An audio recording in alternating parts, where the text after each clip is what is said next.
Hey guys, it's Simon. This is Wrestling Unlimited, as it's Wednesday, and that means tonight was AEW Dynamite, but not just any episode of AEW Dynamite. It was AEW Dynamite Blood and Guts. AEW had their debut in Boston inside the TD Garden. John Cena Sr. said he was going to be there. No Mercedes Moné, as many people were trying to predict and ask about and so forth. But we did have, 4 matches on the show?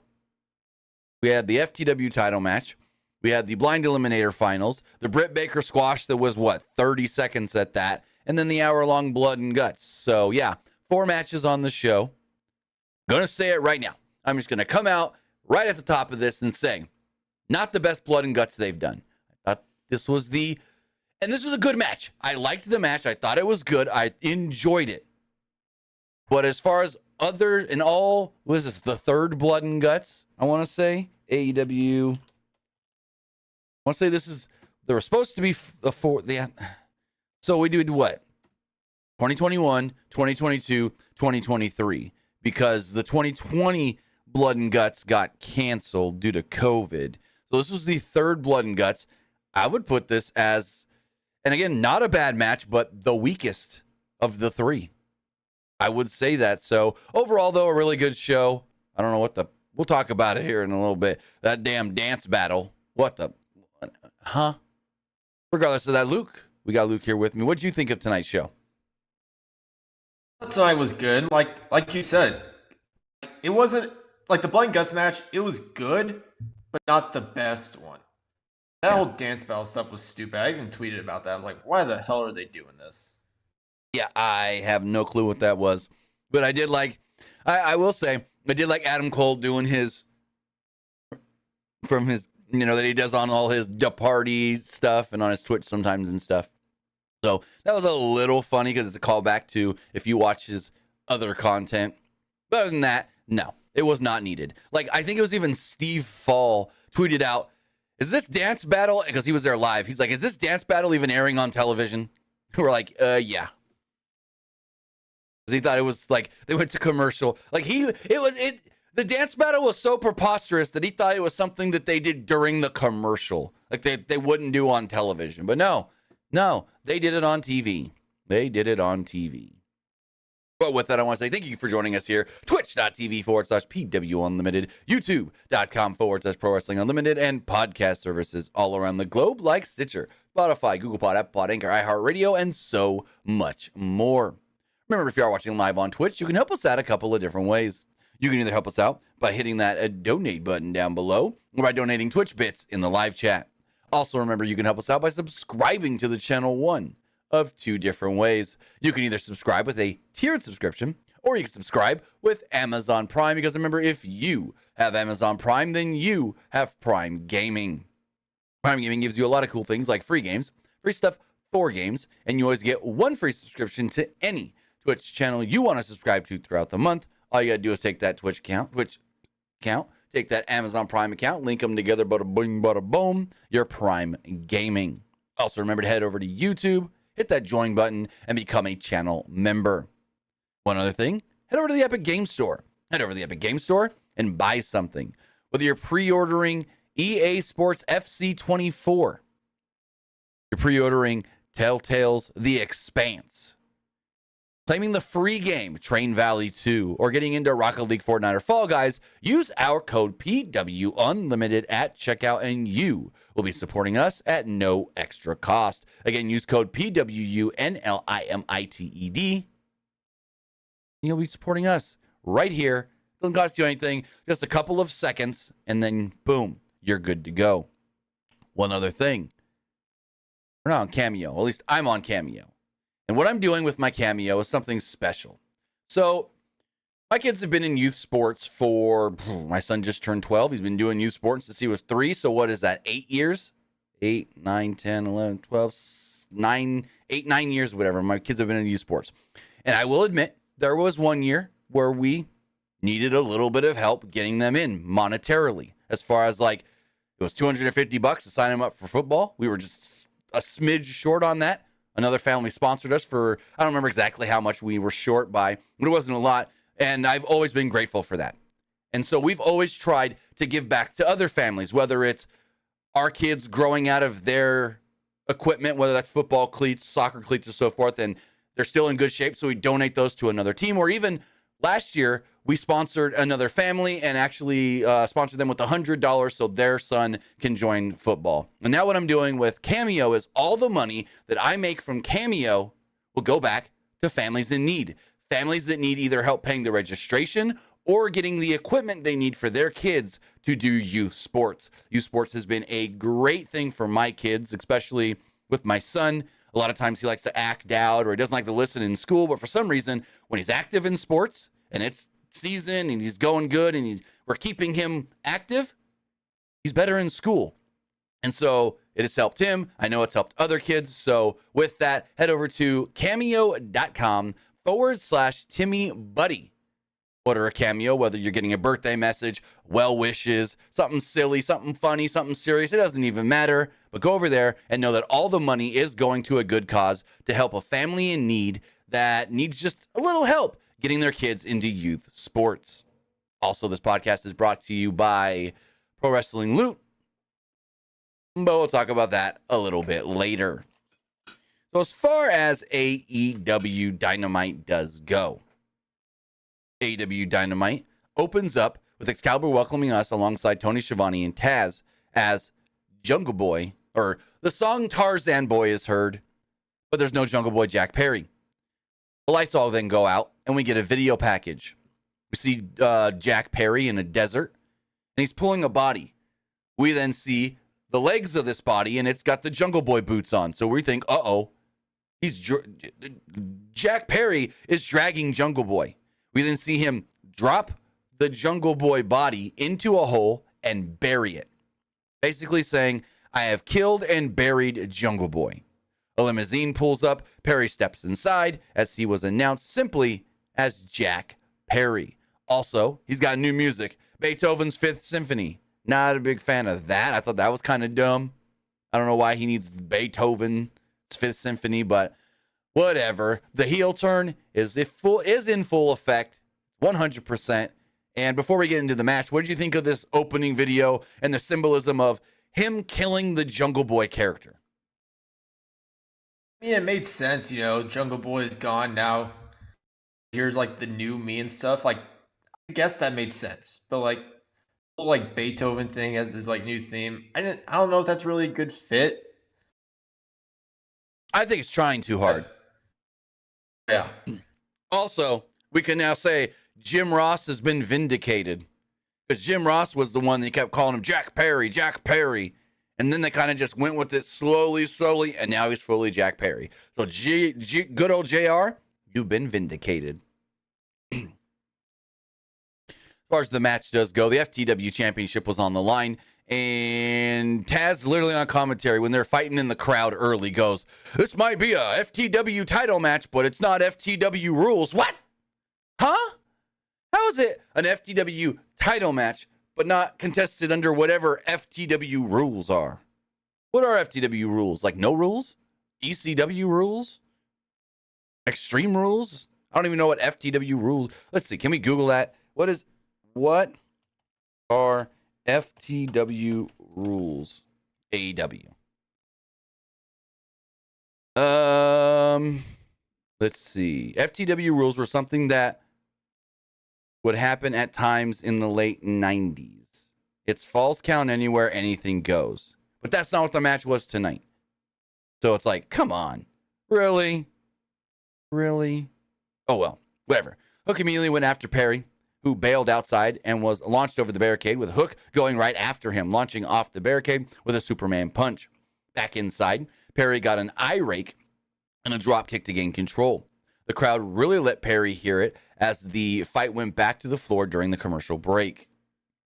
Hook fought off of a German suplex attempt on the apron and delivered, an exploder suplex to the floor, with both landing super hard. Hook then threw Perry back inside the ring, but Perry posed Hook and connected with a draping DDT off the apron. Perry was content with a count-out victory, but then Hook broke the count at 9 as Perry hit a release German, but Hook no-sold it and hit multiple bridging German suplexes for a 2. Now, let me stop here for a second. It looked like Jack Perry was going to want to win by countout. But correct me, you can't. In AEW, does the title change hand on a countout? That I'm not sure of. Does it or no? I don't believe so, no. So why would he, like, he was literally wanting the ref to count faster at one point. It's like, you wouldn't win the belt though, right? I mean, unless AEW's rules are different from WWE and every other company. But yeah, that was a little weird. Him wanting to win by countout. Anyways, Hook went for a third. I don't think that's ever happened before yet, though. Like, I don't think anyone's ever won a title off of countout. I don't think so either. So really, we don't. Hey, maybe he will. Maybe they do. And so that's why he's probably saying count faster. Maybe. But well, we need to see it eventually to know that it's actually a thing or not then. So, Hook went for a third German, but Perry grabbed the ref, hit a mule kick, and charged it with a forearm to the neck for a close near fall. Perry then grabbed the FTW title and brought it in the ring. As referee Paul Turner awkwardly tried to take it from him, he got sandwiched instead. Hook then hit a head and arm suplex, had the visual pin, but the ref was down, could not count. Hook went to revive the referee, and Perry then grabbed the FTW title and hit Hook right across the face with it.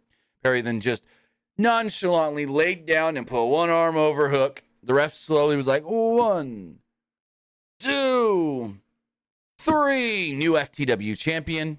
Also, Hook's undefeated streak is no more. So we did the whole thing from like the start of the year. Jungle was like, I'm going to win a singles title. I'm going to win a singles title. I'm like, okay, cool. TNT belt, TNT belt, international title, both would work.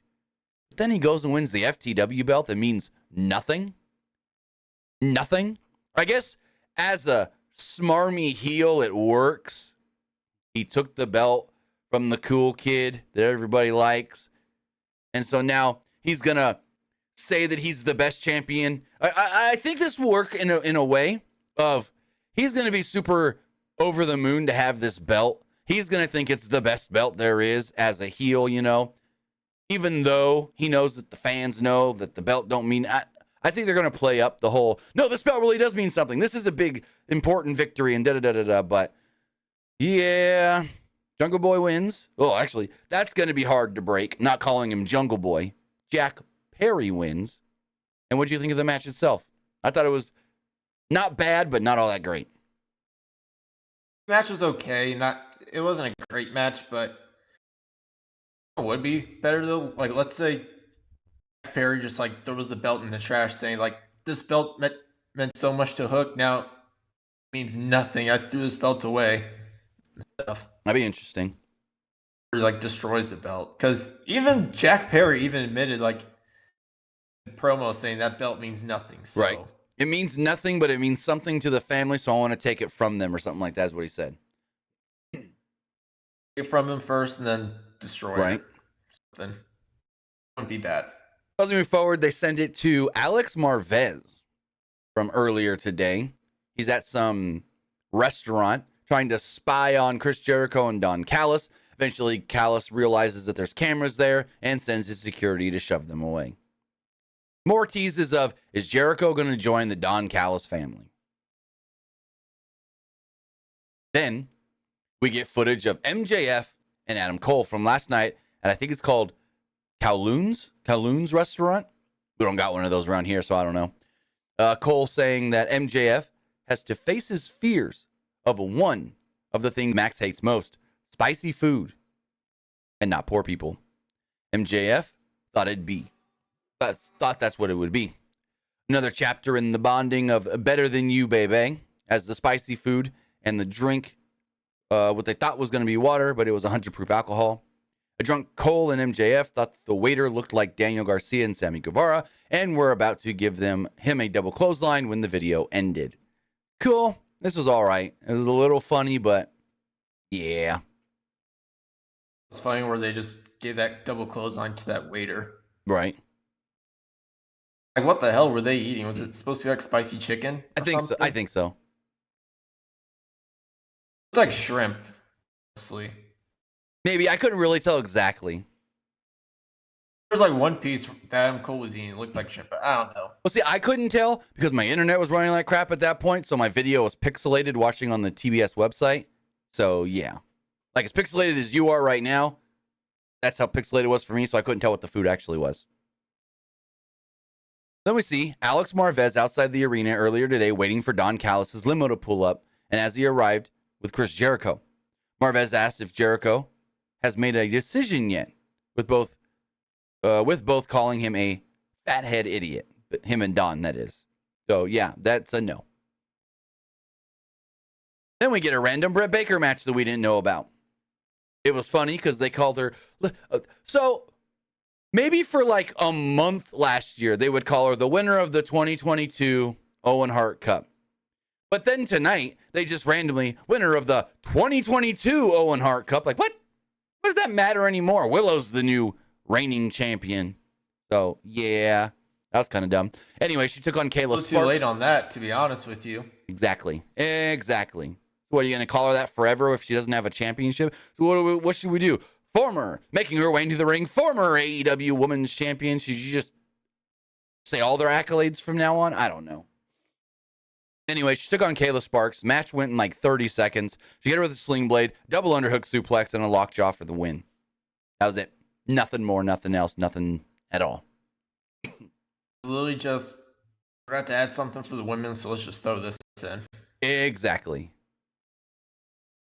Renee Paquette's backstage. She's got Adam Cole and MJF, who talked about winning the Blind Eliminator tournament later tonight. MJF presented Cole with matching trunks, while Cole said, I got something for you too. Matching ring jackets. Cole then says, well, there's one more final surprise. And MJF's like, well, what is it? He goes, you're going to have to wait and see. He's like, I don't like surprises. And then they walk off, and then we hear, Adam, hey, Adam. And up walks Roderick Strong. Paquette then tried to tell him what just happened, but he didn't want to hear it and looked very, very dejected that Adam Cole and MJF are actually getting along. So then we have the Blind Eliminator Tournament Finals. It's the AEW World Champion MJF and Adam Cole against Sammy Guevara and Daniel Garcia with Chris Jericho on commentary. So, yeah, this match was a tale of two stories. I'll tell you what. Prior to the bell, MJF and Garcia had what can only be described as a thrust-off, I guess you can say, that turned into a dance battle. So are we to believe that when MJF jumped out of the ring, he walked over to the timekeeper's area and turned on like a boombox that played over the entire speakers? Is that what it was supposed to be? I don't know, honestly. Because he jumped out of the ring, walked over there, and then the music started playing. So the music... Maybe he just told him, like, hey, play some music we can dance to or something. Maybe. I don't know, but this was preposterous. So, Garcia and Guevara go first. And obviously they had a planned routine that almost didn't go fully to plan because they did this one spot where, like, Sammy did a handstand and then his legs were supposed to go onto the shoulders of Garcia and then he was going to be on his shoulders and, like, the one leg almost missed and then, like, Garcia had to, like, grab him and throw his leg back. Anyways, this was dumb. MJF then started dancing. And he finally was like, Cole, it's your turn. Cole. And Cole's like, no. He's like, come on. So Adam Cole goes out there and he's just like, starts dancing and they start doing like dusting and all that. And they finally just cut it. They're like, really? Record scratch. And they look at Cole and Cole's like, what? And he just does the thrusting again. And I was like, are you fucking kidding me? What the hell was this? Like, huh? Eventually, Garcia and Guevara just attack MJF and Cole, though. But they bailed when Cole and MJF yelled, double clothesline! MJF hit the ropes tirelessly, faking a dive before opting to pose, as Garcia took control soon after a commercial break. MJF remained isolated the whole commercial break. And then he fell headfirst into the groin of Guevara, which Taz called Yabang Yahtzee. MJF then dodged a double clothesline and made the hot tag down Cole, who ran wild, dropping Garcia with a series of super kicks, but missed the Panama Sunrise. Garcia opted to go for the thrust at referee Bryce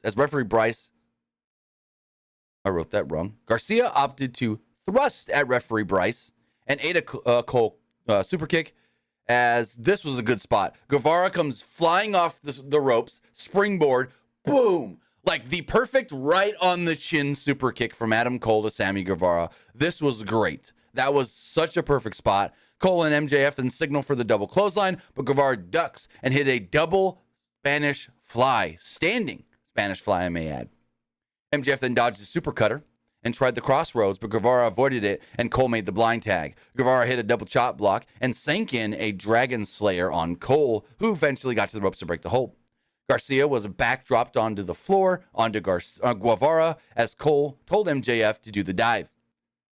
Hesitant at first, MJF connected on the tope on both outside the ring, and the crowd lost their minds seeing MJF go for a dive. Back inside, Cole hit the Panama Sunrise on Garcia, tagged MJF, and they finally did the big, elusive double clothesline, with MJF getting the pin and the victory. We do now know, what is it, in 2 weeks, I think it is? On the 29th, I think it is. I got the graphic right here. They will challenge for the AEW Tag Team Championships on an episode of Collision. It will be Saturday, July 29th. FTR will defend the titles against MJF and Adam Cole. So, yeah. What did you think of the match? Match itself was good, but I didn't like the dance battle, though. That was the only thing I really didn't like. But I thought the match itself was good. Yes. We all know that in a tag championship match, I mean, we all know MJF will probably turn on Adam Cole. So here's the thing I don't like with all of this. You know, everybody criticizes WWE for Roman Reigns not defending his title enough. Well, why don't you criticize AEW for the exact same thing? Because what they have now done here with MJF in this blind eliminator tournament is A, not have him defend the title for a couple of months. But the worst part of it is they're not even trying to build up a new challenger. At least when the Bloodline storyline in WWE was the main focus, they were still building up other challengers for Roman Reigns, whether that was Drew McIntyre, whether that was Logan Paul, Sami Zayn, Kevin Owens, Cody Rhodes. Even though the Bloodline storyline was the main focus, they were still building challengers for Roman Reigns.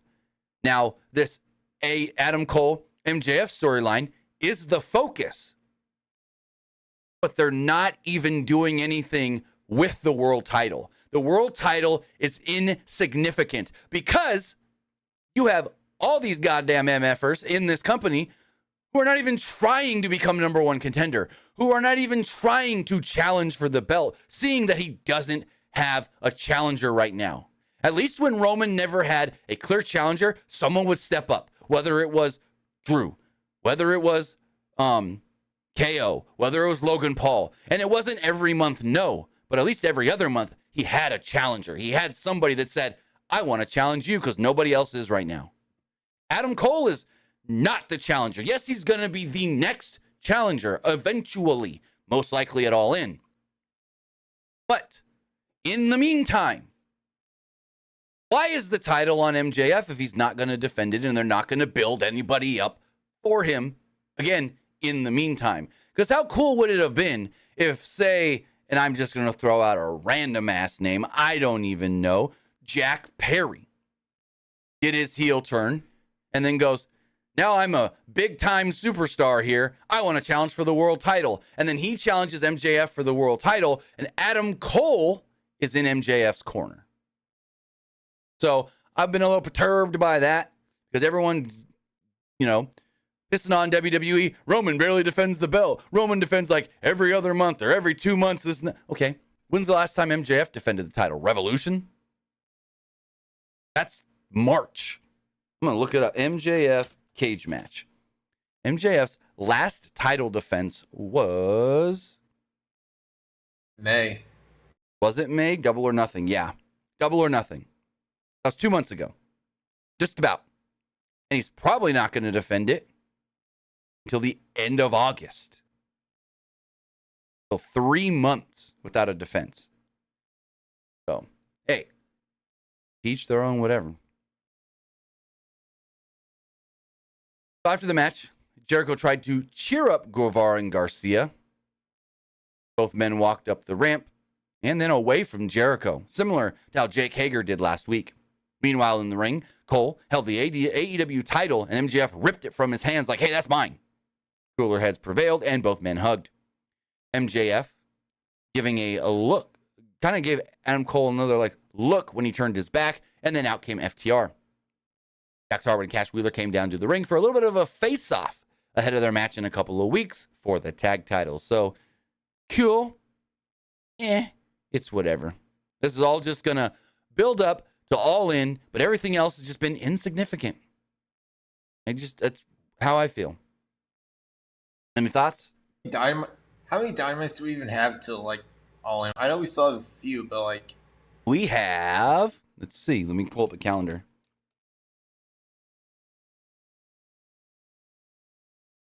So August 27th, which means we have 2, 3, 4. MJF actually defended the belt at 5. Forbidden Door. Someone in YouTube chat said he actually defended it at Forbidden Door. Oh, that's true. I forgot about that.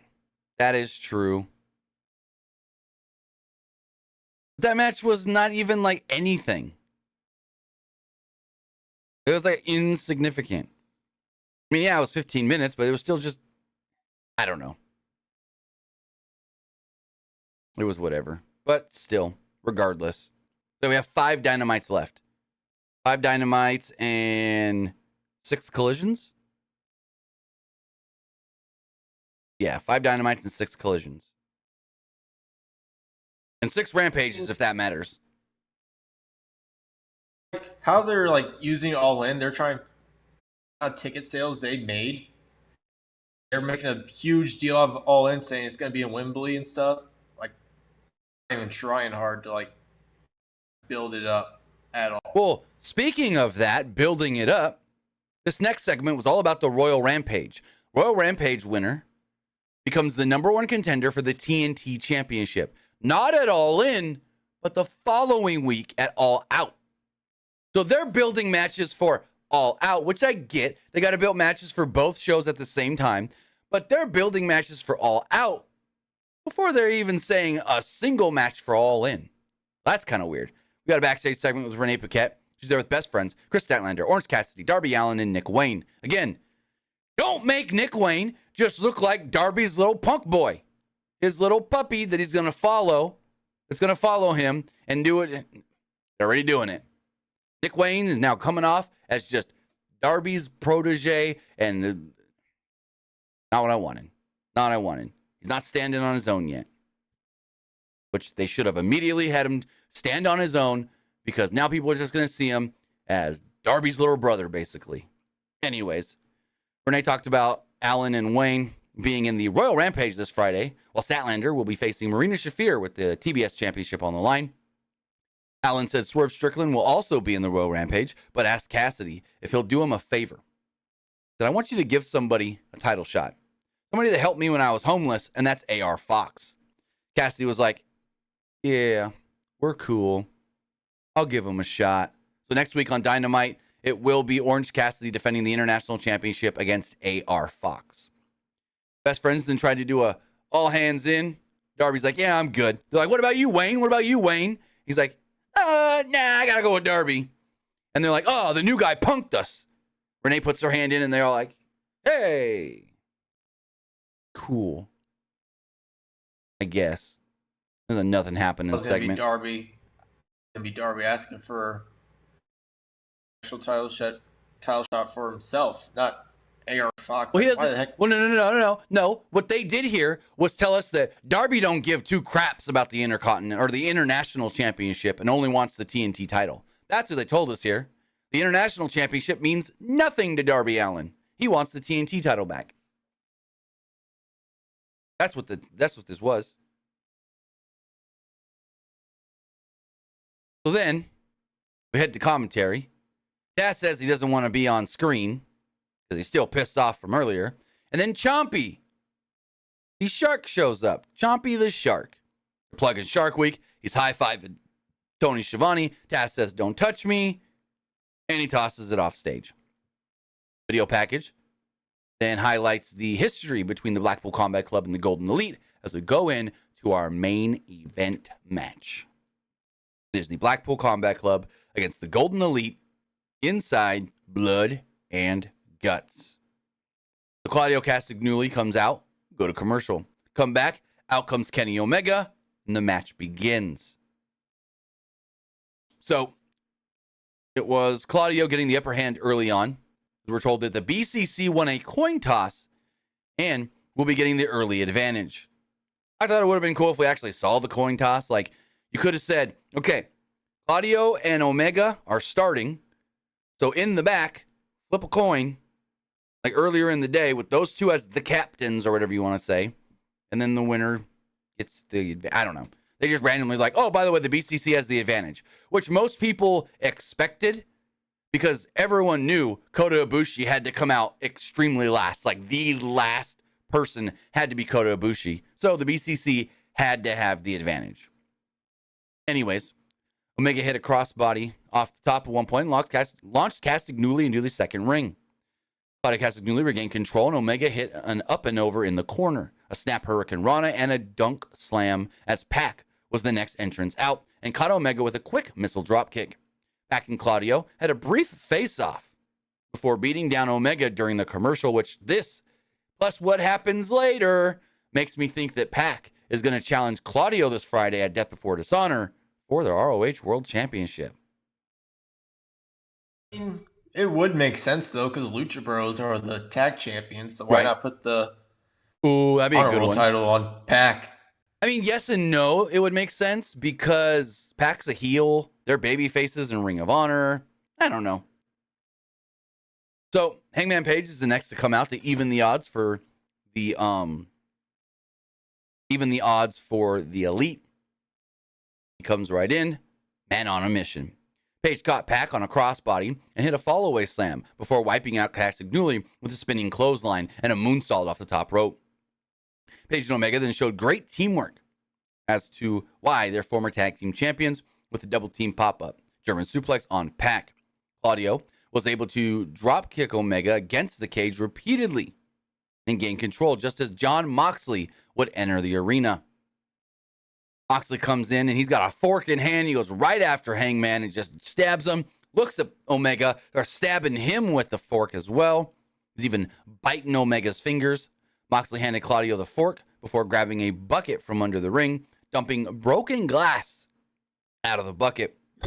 Excuse me. Before this could happen, though, Nick Jackson would run down to the ring and hit a dropkick on Moxley, who landed on the glass. Thankfully, Moxley had his jacket on and it absorbed most of the glass, I guess you could say. Nick then ran wild, sending Claudio and Pac almost colliding into a brief argument before Jackson laid them both out. Nick then hit a double springboard Hurricane Rana and dropped Claudio onto the glass. But Moxley quickly hit a suplex on Nick, stomping down glass on the chest. Claudio and Moxley then hit a double suplex on Omega onto the glass as Wheeler Yuta was in next. He ran into the ring with a steel chair right as we were going to commercial break.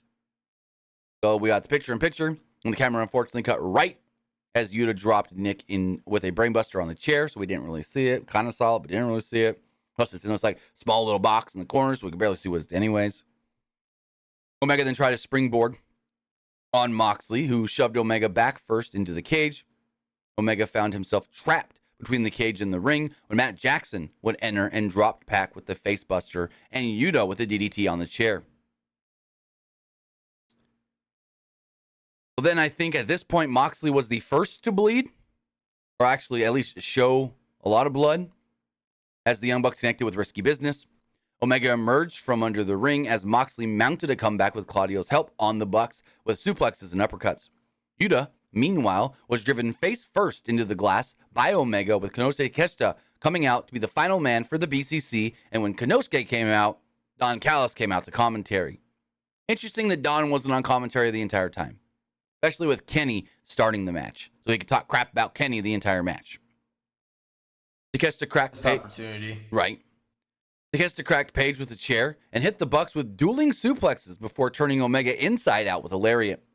Moxley then fought until he brought out a bed of nails, which Taz called a horror movie type thing. He's like, this isn't, but it is like a horror movie. Omega blocked the first shot. Then Moxley hit a shotgun dropkick, sending Omega back first into the bed of nails. Moxley then put the bed of nails down and body slammed Omega onto it. Callis loved this. And Claudio looked at Moxley like, oh, okay, that's what we're doing now. Got it. Then out came the Golden Star. As Justin Roberts called him, the gold in the Golden Elite, Kota Ibushi. Huge reaction from the crowd, and Wheeler Yuta ran out of the cage to meet him on the ramp, only to get punched right in the face. Ibushi then got into the ring, laid out Claudio, laid out Pac, laid out Takeshita, and started down on Moxley, who stomped down on Omega's hand on the nails, flipping Ibushi off.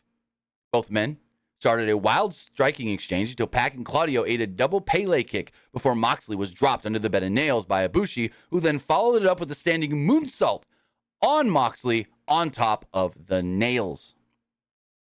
Ibushi then clutched his wrist as the Golden Lovers were going to do the BTE trigger on Takeshita, but Pac and Claudio made the save. Also, speaking of the Golden Lovers shirt. Nick was pressed over Claudio's head and launched into the cage, where he flew over the top rope, fell down between the cage and the ring, smacked his quad thigh area on the side of the cage, and literally was like, ow, that hurt. Let's go to commercial break. Come back, and Yuta and Jackson, Matt Jackson that is, are just on the top of the cage brawling. I'm like, when did that happen? Didn't see that. Because we were in a real commercial break that time, not picture in picture. At least on the app we were. Matt did his rolling Northern Lights suplex up there. Looked like he was going to Northern Lights suplex Yuta off, but Yuta reversed it into a DDT. Yuta wisely climbed down, and there we go. Just Matt Jackson left up there all by himself. Like, what? As Excalibur is plugging the American Red Cross at this time. Pac and Claudio were about to do some double pile drivers or something in the ring on Page and Nick Jackson, when all of a sudden Matt Jackson's got this little bag, and he goes like this, and he dumps thumbtacks from on top of the cage through the grate down to the mat below. All of a sudden, Claudio and Pac just freeze. They look up and down, and then they get back body dropped onto the thumbtacks, and this was dumb. The way they just froze, and they're like, Best part of all this is Takeshita's in the corner. They get backdropped on the tacks, and Takeshita goes, "Whoa!" He loses his mind. That's the best part of it. This is kind of a dumb spot. No one gets thrown off the top, unlike Jericho 2 years ago, and what was it, Sammy last year got thrown off the top, right? It was Sammy, right? Yeah. Okay. It was. Nobody flies off the top of the cage, which has kind of been like the MO of these matches. Somebody falls off the top of the cage. No, Matt Jackson just climbs back down safely. All 10 men are finally in the ring together, and the Elite hit the You Can't Escape standing shooting star top rope elbow 450 splash combo on Pac, heading into the final commercial break of the show. During the picture-in-picture, the Bucks and Page had assisted Tombstone and Deadeye combo as Nick set up a table teetering between the rings. We had 4 superplexes in succession by the BCC, and finally Pac held onto the top of the cage as Nick Jackson's laying in between the ring on this table. He's swinging, boom, double foot stomp right through Nick, through the cage, or through the table. Cool looking spot. The back of Moxley here was shown, and it was quite the gnarly image as each team regrouped in separate rings before a 10-man brawl broke out. Everyone took turns hitting home run shots, with Pac being planted with a Snapdragon into the glass. Omega tried a one-winged angel, but Pac countered into a brutalizer. The BCC had 4 submissions applied, while Matt ate a gnarly big giant swing into a sharpshooter. Ibushi then broke up and busted up all the submissions, really working hard to get Claudio to stop that sharpshooter. He kicked Claudio in the chest, and Claudio just like, he clicked Claudio in the chest, and I ain't breaking it, and finally he broke it. Omega at one point ate a corner splash with some miscommunication between Claudio and Pac, who had to be separated by Yuta at one point, Takeshita, and Moxley. Pac eventually flipped everybody off, jumped out of the ring, and they're like, oh, what is going on? Is Pac just going to stay out outside the ring? No, he got bolt cutters. Because eventually someone chained up the door. He cut the door open, walked up the ramp, looked back down at the ring, and then just left. Pac just left. It is now 5-on-4. Advantage, baby faces. He said, screw you. Omega fired up the Snapdragons. Paige hit a buckshot on Claudio and a buckshot trigger on Yuta with Omega.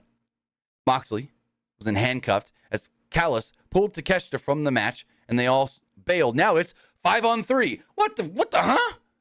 This is when this shit just got dumb to me. I'm like, what are we doing? You're just going to have the partners leave, say, screw it. Fuck you? No. This is where the match fell apart for me, where I was just like, I'm not a fan of this now.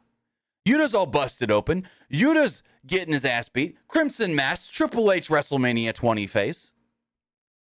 Covered in thumbtacks. There was a shoe covered in thumbtacks by Matt Jackson on Matt Jackson's foot that they put Yuta's face in. Paige wrapped a chain around Yuta's throat, and Yuta passed out, ending the match. Moxley was just forced to watch being handcuffed to the turnbuckle as the Golden Elite win. And they got Moxley's like this, and he's just pissed off, like, oh, we lost. God damn it. Motherfuck. So, yeah. Wasn't a fan of the finish. Because it's like, okay. So, Pac leaves first. Then Don says, screw this, Takeshita, let's go. And then it's 3-on-5. Babyface event. Not the best blood and guts, I'll say that. But, Luke, let me give you your thoughts. I didn't like the ending either. We're Pac left, which that's obviously building something. That's probably gonna build to Pac versus Claudio. Has to, because I mean, remember Tony Khan said we won't find out about Claudio's challenge. He basically said we can't find out again about Claudio's challenger until after Blood and Guts. Well, they set it up in Blood and Guts. The whole Takeshita thing, I didn't like that either. I didn't like that either. Yeah, but no. The match was good. I've seen better Blood and Guts matches. Yeah. So, it made sense for one person to leave them and be like, screw it. There's been too much, because there was the multiple miscommunication spots between Pac and Claudio. So I get Pac getting frustrated and saying, screw it. I'm not even part of your group anyways. Okay. But then why does Takeshita leave? That made no sense. There was no reason for Takeshita to be pulled from this. Technically, in the books, he still takes the loss. So, I don't know. Whatever. But with that, before we get going any farther, I do want to say that this podcast is brought to you by Pro Wrestling Loot. Let's hear more about that. This podcast is brought to you by Pro Wrestling Loot. For the fan in all of us, Pro Wrestling Loot is a curated box of pro wrestling merchandise sent to you every single month at one low cost. Each month, you're going to get a t-shirt, autographs, posters, art, and collectibles. This past month, they sent us the CMLL Welterweight Championship. For our listeners right here, use code PW Unlimited at checkout and you will get 20% off your next purchase. Again, head over to ProWrestlingLoot.com and use code PWU NLIMITED at checkout to get 20% off your next order. So, overall, I thought Blood and Guts was good, not great. The weakest of the three they've done. And I just, again, wasn't a fan of the finish as far as the two leaving. And then it was just, yeah. And I didn't even see what Claudio was doing. Moxley was handcuffed, so he couldn't help Yuta. What about Claudio? I didn't even really... Claudio took, a buckshot trigger and he's supposed to be knocked out? Because soon as the match was over, immediately the match was over, they go ding, ding, ding. The Golden Elite wins. And Claudio's already right there helping Wheeler Yuta up. So, I don't know. It under-delivered, in my opinion.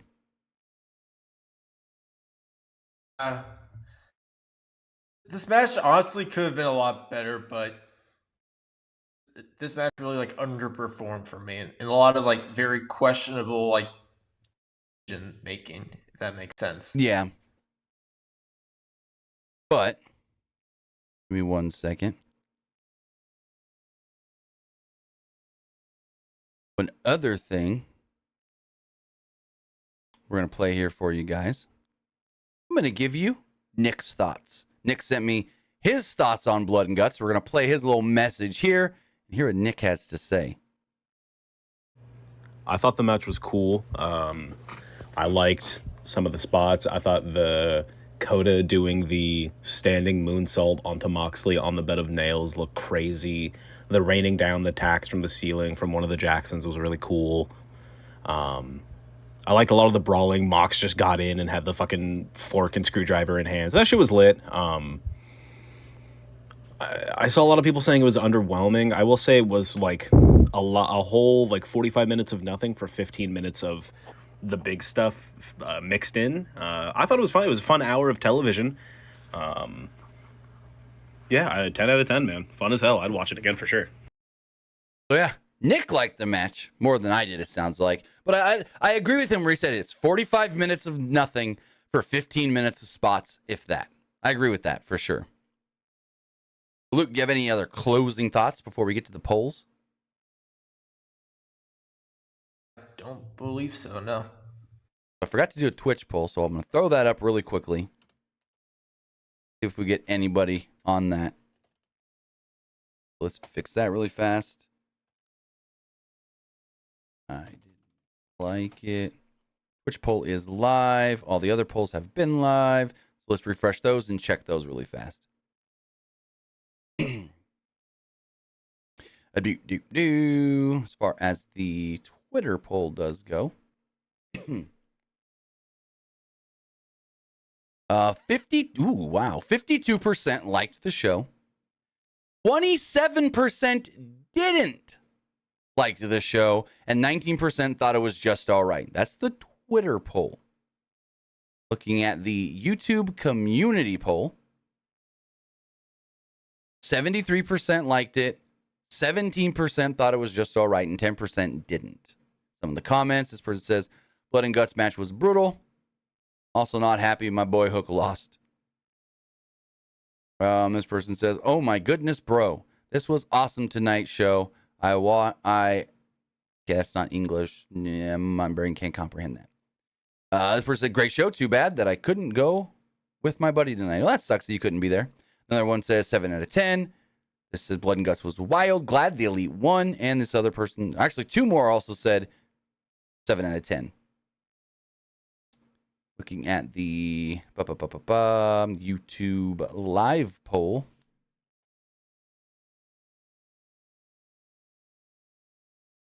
Live poll, 75% liked it. 15% thought it was just all right. And 9% did not like it. With that, I got one last favor for you guys. This week, my son turned 13. And he started his first Twitch channel. And so we're trying to grow his Twitch channel. I have put the link in the description below. Whether you watch his Twitch or you don't, do him a favor for his birthday. And go over there and give him a follow on Twitch. Because, you know, if you want to become a Twitch affiliate, you want to start making money on Twitch or whatever, you got to hit that 50 subscriber threshold. And right now he's at 19. So if you guys can do me a solid, head over there, twitch.tv/TJTiger45 and hit that follow button. That would be greatly, greatly appreciated. Again, the link is in the live chat for both Twitch and YouTube as well. But Luke, tell them where they can find you. Find me over at Petke_21. You also find me over at Twitch at TheLukePetke. With that, guys, you can find us basically anywhere, whether that's at PW Unlimited, Pro Wrestling Unlimited, or find all my personal stuff at Timmy Buddy. Again, also remember, go get a Cameo. Cameo.com/Timmy Buddy, because the money goes to a good cause. But with that, guys, have a great rest of your Wednesday. I'll be back Friday morning for the wrestling wrap-up, and then Friday evening, Friday night, SmackDown. Not sure if I'm going to do a Death Before Dishonor review or not yet, so we'll play that by ear. But with that, guys, have a great rest of your night, and we'll see you next time. Have a good one, guys.